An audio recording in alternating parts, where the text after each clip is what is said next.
Hello and welcome. Today, in our subsequent lectures on public speaking, the fundamentals of public speaking, we are going to focus on style. Yes, indeed, style.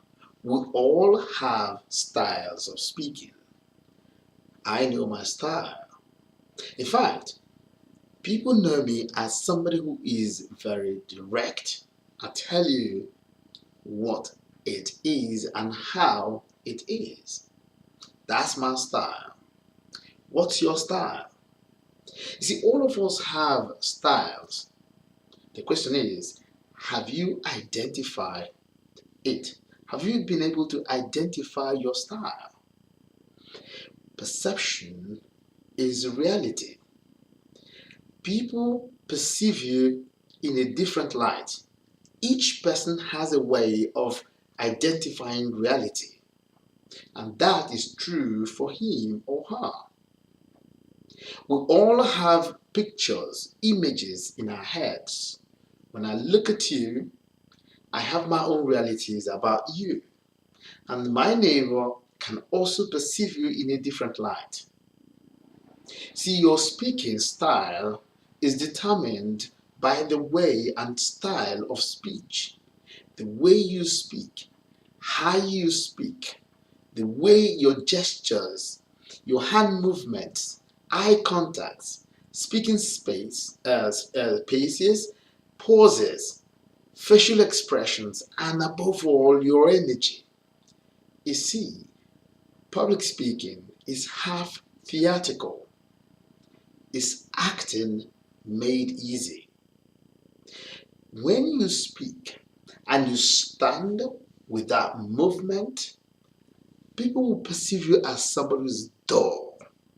Your speech would not have the necessary energy to energize them.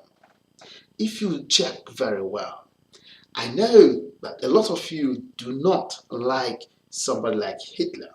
I understand that it was very, very bad what he did. But when you look at it from the public speaking perspective, he was a very vibrant man. He was a really vibrant speaker.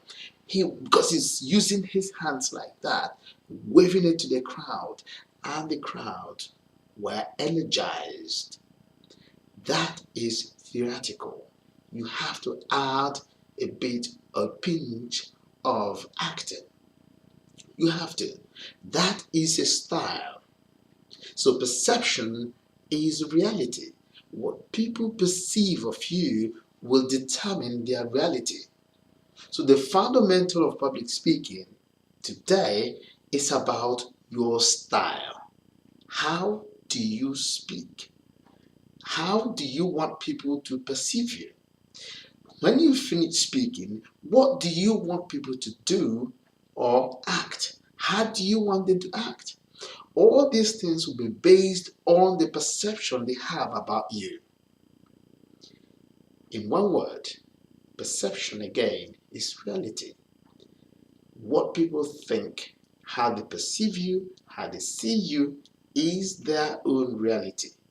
You can help them to modify that perception, assuming it is negative, by the way your speech flows, how you speak, the ways and manners you use your words, the ways you combine the words. These are the ways you can help people to identify with you, to follow your speech, to really drink your words as if they're drinking water. The best way to help them to do that is to tell them nice and beautiful stories. Stories. Paint your pictures with words.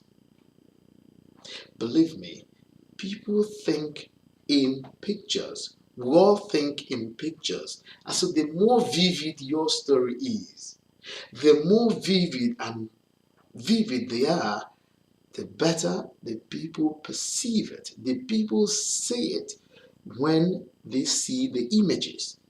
But if you tell them stories that are devoid of images, you could not paint the pictures well.